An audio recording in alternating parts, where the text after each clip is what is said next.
ಮೂಡ ಹಗರಣ ಸಂಬಂಧ ಆದೇಶ ಹೊರಬಿದ್ದ ಬೆನ್ನಲ್ಲೇ ಇದೀಗ ರಾಜಕಾರಣಿಗಳು ಕೂಡ ಕಾಂಗ್ರೆಸ್ ನಾಯಕರುಗಳು ಈ ಒಂದು ಆದೇಶ ಬಂದಿದೆ ತನಿಖೆ ಎದುರಿಸುತ್ತಾರೆ ಅಂತ ಹೇಳಿದ್ದಾರೆ. ಸಿಎಂ ವಿರುದ್ಧ 156/3 ಅಡಿಯಲ್ಲಿ ಸಿಆರ್ಪಿಸಿ ಅಡಿಯಲ್ಲಿ ತನಿಖೆಗೆ ನಡೆಸೋದಕ್ಕೆ ಸೂಚನೆಯನ್ನ ಕೊಟ್ಟಿದೆ. ಮೈಸೂರು ಲೋಕಾಯುಕ್ತ ಎಸ್ಪಿಯಿಂದ ತನಿಖೆ ಆಗೋದಕ್ಕೆ ಕೋರ್ಟ್ ನಿರ್ದೇಶನ ಕೊಟ್ಟಿರೋದು. ಆದೇಶ ಪ್ರತಿ ಸಿಕ್ಕ ಬಳಿಕ ಮುಖ್ಯಮಂತ್ರಿಗಳ ಕುಟುಂಬದ ವಿರುದ್ಧ ಎಫ್ಐಆರ್ ದಾಖಲಾಗುತ್ತೆ. ಡಿಸೆಂಬರ್ 24ರ ಒಳಗೆ ವರದಿಯನ್ನ ಕೊಡಬೇಕು ಅಂತ ಲೋಕಾಯುಕ್ತ ತನಿಖೆಯನ್ನ ಪೂರ್ಣಗೊಳಿಸಿದ ನಂತರದಲ್ಲಿ ಈ ವರದಿಯನ್ನ ಕೋರ್ಟ್ಗೆ ಕೊಡಬೇಕು ಅಂತ ಕೋರ್ಟ್ ಸೂಚನೆಯನ್ನ ಕೊಟ್ಟಿದೆ. ಹಾಗಾಗಿ 3 ತಿಂಗಳ ಒಳಗಾಗಿ ಈ ಮೂಡಾ ಕೇಸ್ನಲ್ಲಿ ಮುಖ್ಯಮಂತ್ರಿಗಳ ಪಾತ್ರ ಏನು, ಮುಖ್ಯಮಂತ್ರಿಗಳ ಕುಟುಂಬಕ್ಕೆ ಈ ನಿವೇಶನ ಸಿಕ್ಕಿದ್ದು ಹೇಗೆ ಮತ್ತು ಬದಲಿ ನಿವೇಶನ ಪಡ್ಕೊಳ್ಳಿಕ್ಕೆ ಅವರು ಅರ್ಹರ ಇಲ್ವಾ, ಈಗ ಹಲವಾರು ಹೆಸರುಗಳು ಬಂದಿದೆ.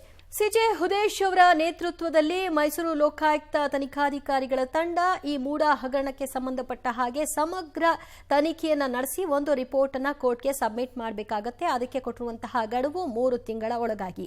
ಸಿಆರ್ಪಿಸಿ ಅಡಿಯಲ್ಲಿ ತನಿಖೆ ಆಗಬೇಕಾ ಅಥವಾ ಬಿಎನ್ಎಸ್ಎಸ್ ಅಡಿಯಲ್ಲಿ ತನಿಖೆ ಆಗಬೇಕಾ, ಈ ಬಗ್ಗೆಯೂ ಕೂಡ ಕೋರ್ಟ್ನಲ್ಲಿ ಚರ್ಚೆ ಆಯಿತು. ಆ ನಂತರದಲ್ಲಿ ಸಿಆರ್ಪಿಸಿ 156(3) ಅಡಿ ಲೋಕಾಯುಕ್ತ ತನಿಖೆ ಆಗಲಿ ಅಂತ ಕೋರ್ಟ್ ನಿರ್ದೇಶನ ಕೊಟ್ಟಿದೆ. ನೆಕ್ಸ್ಟ್ ಅಪ್ಡೇಟ್ಸ್ ಕೊಡ್ತಾರೆ ನಮ್ಮ ಪ್ರತಿನಿಧಿ ಕೆಪಿ ನಾಗರಾಜ್. ಎಸ್ ಗೋಹೆಡ್, ಎಫ್ಐಆರ್ ವಿಚಾರವಾಗಿ ಮಾಹಿತಿ ಕೊಡ್ತಾ ಇದ್ರಿ.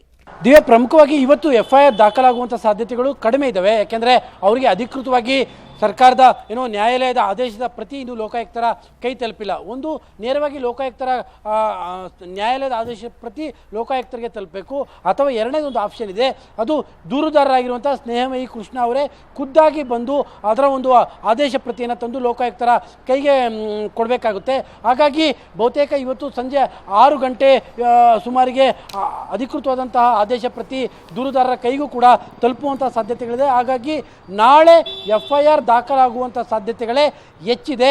ಸದ್ಯಕ್ಕೆ ಈಗ ನಮಗೆ ಸಿಗ್ತಾ ಇರುವಂಥ ಮಾಹಿತಿಗಳ ಪ್ರಕಾರವಾಗಿ ಇವತ್ತು ಎಫ್ಐಆರ್ ದಾಖಲಾಗುವಂಥದ್ದು ಬಹುತೇಕ ಅನುಮಾನ. ದಿವ್ಯಾ, ಓಕೆ, ಈ ಸಿಆರ್ಪಿಸಿ ಸೆಕ್ಷನ್ 156(3) ಅಡಿಯಲ್ಲಿ ಈ ತನಿಖೆಗೆ ಕೊಟ್ಟಿರೋದ್ರಿಂದ ತನಿಖಾಧಿಕಾರಿಗೆ ಸಂಪೂರ್ಣವಾದಂತಹ ಅಧಿಕಾರ ಇರುತ್ತೆ. ಬಂಧನಕ್ಕೂ ಒಳಪಡಿಸುವಂತಹ ವಿಚಾರದಲ್ಲಿ ಅವರಿಗೆ ಸರ್ವ ಅಧಿಕಾರವನ್ನು ಕೂಡ ಕೊಡಲಾಗಿರುತ್ತೆ. ಸೊ ಆ ವಿಷಯವಾಗಿ ಏನೆಲ್ಲ ನಿರೀಕ್ಷೆ ಮಾಡಬಹುದು? ದಿವ್ಯ, ಕಾನೂನಾತ್ಮಕವಾಗಿ ಈಗ ನ್ಯಾಯಾಲಯ ಕೊಟ್ಟಿರುವಂತಹದ್ದು ಭಾರಿ ಸಂಪೂರ್ಣವಾದಂಥ ದೊಡ್ಡ ಅಧಿಕಾರವನ್ನು ಮೈಸೂರು ಲೋಕಾಯುಕ್ತ ಎಸ್ಪಿಗೆ ನೀಡಿದೆ. ಅಂದರೆ ಎಲ್ಲ ರೀತಿಯಂಥ ತನಿಖೆಯನ್ನು ಮಾಡೋದಕ್ಕೆ ಸರ್ವ ಸ್ವತಂತ್ರರಾಗಿ ಮೈಸೂರು ಲೋಕಾಯುಕ್ತ ಎಸ್ಪಿ ಅವರು ಇರ್ತಾರೆ. ಹಾಗಾಗಿ ಯಾವ ರೀತಿಯಾಗಿ ಲೋಕಾಯುಕ್ತ ಎಸ್ಪಿಗಳು ಸ್ಟ್ಯಾಂಡನ್ನು ತೆಗೆದುಕೊಳ್ತಾರೆ, ಯಾವ ರೀತಿಯಾಗಿ ನಿಷ್ಪಕ್ಷಪಾತವಾಗಿ ತನಿಖೆ ಮಾಡ್ತಾರೆ ಅನ್ನುವಂಥದ್ದು ಬಹಳ ಮುಖ್ಯ. ಈಗಾಗಲೇ ದೂರುದಾರರಲ್ಲಿ ಒಬ್ಬರಾಗಿರುವಂತಹ ಪ್ರದೀಪ್ ಕುಮಾರ್ ಈ ಒಂದು ತನಿಖೆಯ ಬಗ್ಗೆನೇ ಕೆಲವೊಂದಿಷ್ಟು ಅನುಮಾನಗಳನ್ನ ಈಗಾಗಲೇ ವ್ಯಕ್ತಪಡಿಸ್ತಾ ಇದ್ದಾರೆ. ಅವರು ಹೇಳ್ತಾ ಇರುವಂತಹದ್ದು, ಮುಖ್ಯಮಂತ್ರಿಗಳೇ ತಮ್ಮ ಸ್ಥಾನದಲ್ಲಿ ಇದ್ದಂಥ ಸಂದರ್ಭದಲ್ಲಿ ಅವರು ವ್ಯಕ್ತಪಡಿಸ್ತಾ ಇದ್ದಾರೆ. ಸಾರ್ವಜನಿಕವಾಗಿ ಕೂಡ ಇಂಟರ್ನೆಟ್ ಒಂದಿಷ್ಟು ಅಭಿಪ್ರಾಯಗಳು ಕೂಡ ಕೇಳಿ ಬರ್ತಾ ಇದ್ದಾರೆ. ಆದರೆ ಕಾನೂನಾತ್ಮಕವಾಗಿ ಮೈಸೂರು ಲೋಕಾಯುಕ್ತ ಎಸ್ಪಿಗೆ ಒಂದು ಸಂಪೂರ್ಣವಾದಂತಹ ದೊಡ್ಡ ಮಟ್ಟದ ಸ್ವಾತಂತ್ರ್ಯದ ಅಧಿಕಾರವನ್ನ ಈ ಒಂದು ತನಿಖೆಯ ವಿಚಾರದಲ್ಲಿ ನೀಡಲಾಗುತ್ತೆ. ಹಾಗಾಗಿ ಯಾವ ಸೆಕ್ಷನ್ ಅಡಿಯಲ್ಲಿ ಎಫ್ಐಆರ್ಗಳ ದಾಖಲಾಗುತ್ತೆ ಮತ್ತು ತನಿಖೆಯ ವೇಗ ಯಾವ ರೀತಿಯಾಗಿರುತ್ತೆ, ಅದಕ್ಕೆ ಅವರು ಸೆಟಪ್ ಮಾಡ್ಕೊಳ್ಳುವಂಥ ಟೀಮ್ ಯಾವುದು, ಅದೆಲ್ಲದರ ಮೇಲೆ ಮುಂದಿನ ತನಿಖೆಯ ವಿಚಾರದ ಬಗ್ಗೆ ಮಾತನಾಡ್ಬೋದು. ಸದ್ಯಕ್ಕೆ ಎಫ್ಐಆರ್ ಯಾವ್ಯಾವ ಸೆಕ್ಷನಲ್ಲಿ ಯಾವ್ಯಾವ ಆರೋಪಗಳ ಅಡಿಯಲ್ಲಿ ಆಗುತ್ತೆ ಅನ್ನುವಂಥದ್ದು ಈಗಿರುವಂತಹ ಕುತೂಹಲ.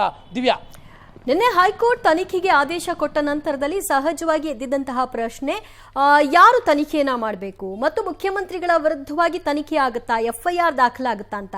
ಈಗ ಅದೆಲ್ಲದಕ್ಕೂ ಕೂಡ ಉತ್ತರ ಸಿಕ್ಕಿದೆ. ಆದರೆ ಮೈಸೂರು ಲೋಕಾಯುಕ್ತಕ್ಕೆ ಈ ಪ್ರಕರಣವನ್ನ, ಈ ತನಿಖೆಯನ್ನ ವಹಿಸಿದ್ರ ಮೂಲ ಕಾರಣ ಅಂದ್ರೆ ಅಲ್ಲೇ ದೂರು ದಾಖಲಾಗಿತ್ತು ಅನ್ನೋ ಹಿನ್ನೆಲೆನ, ಅಥವಾ ದೂರುದಾರರ ಒಂದು ರಿಕ್ವೆಸ್ಟ್ ಏನಾದರೂ ಇತ್ತ? ಇಲ್ಲ, ನೇರವಾಗಿ ಮೈಸೂರು ಲೋಕಾಯುಕ್ತರಿಗೆ ಮೊದಲು ದೂರನ್ನ ದಾಖಲಾಗಿರುವಂಥದ್ದು. ಮೊದಲನೇ ಪಾಯಿಂಟ್ ಆಗಿ ದೂರು ದಾಖಲಾಗಿರುವಂಥದ್ದೇ ಮೈಸೂರಿನ ಲೋಕಾಯುಕ್ತ ಕಚೇರಿಗೆ ಮೊದಲ ದೂರು. ಈ ಪ್ರಕರಣ ನಡೆದಿರುವಂಥದ್ದೇ ಮೈಸೂರು ನಗರ ವ್ಯಾಪ್ತಿಯಲ್ಲಿ, ಮೈಸೂರು ನಗರಾಭಿವೃದ್ಧಿ ಪ್ರಾಧಿಕಾರದ ವ್ಯಾಪ್ತಿಯಲ್ಲಿ ಈ ಒಂದು ಪ್ರಕರಣವನ್ನ ಎತ್ತಿರುವಂಥದ್ದು.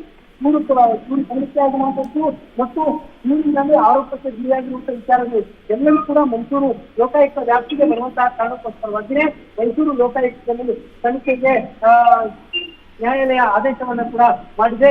ನಿರ್ದೇಶವನ್ನ ಕೂಡ ಮಾಡಿದೆ. ನಿರ್ದಿಷ್ಟವಾಗಿ ಇಂಥದ್ದೇ ಕಡೆ ನಮಗೆ ತನಿಖೆ ಮಾಡಿಸಿ ಅನ್ನುವಂಥದ್ದು ಯಾವ ಮನವಿಯನ್ನು ಕೂಡ ದೂರುದಾರರು ನೀಡಿರಲಿಲ್ಲ. ಇನ್ನೊಂದು ಬಹಳ ಮುಖ್ಯವಾದಂಥ ಅಂಶ ಇರುವಂತಹದ್ದು ದಿವ್ಯಾ, ಇದು ಕೇವಲ ಸ್ನೇಹಮಯಿ ಕೃಷ್ಣ ಅವರು ಕೊಟ್ಟಂತಹ ದೂರಿನ ಆಧಾರದ ಮೇಲೆ ನ್ಯಾಯಾಲಯ ಕೊಟ್ಟಿರುವಂತಹ ಆದೇಶ. ಇನ್ನು ಕೂಡ ಅಬ್ರಾಹಂ ಅವರು ಇರುವಂತಹ ಒಂದು ದೂರು ಕೂಡ ಇನ್ನೂ ಕೂಡ ನ್ಯಾಯಾಲಯದಲ್ಲಿ ಬಾಕಿ ಇದೆ. ಸದ್ಯಕ್ಕೆ ಸ್ನೇಹಮಯಿ ಕೃಷ್ಣ ಅವರು ಏನು ದೂರು ಕೊಟ್ಟಿದ್ದಾರೋ ಆ ದೂರಿನ ಆಧಾರದ ಮೇಲೆ ಈಗ ತನಿಖೆಗೆ ಆರ್ಡರ್ ಆಗಿರುವಂತಹದ್ದು. ದಿವ್ಯಾ, ಥ್ಯಾಂಕ್ ಯು ಕೆಪಿ ನಾಗರಾಜ್ ನಿಮ್ಮೆಲ್ಲ ಮಾಹಿತಿಗೆ.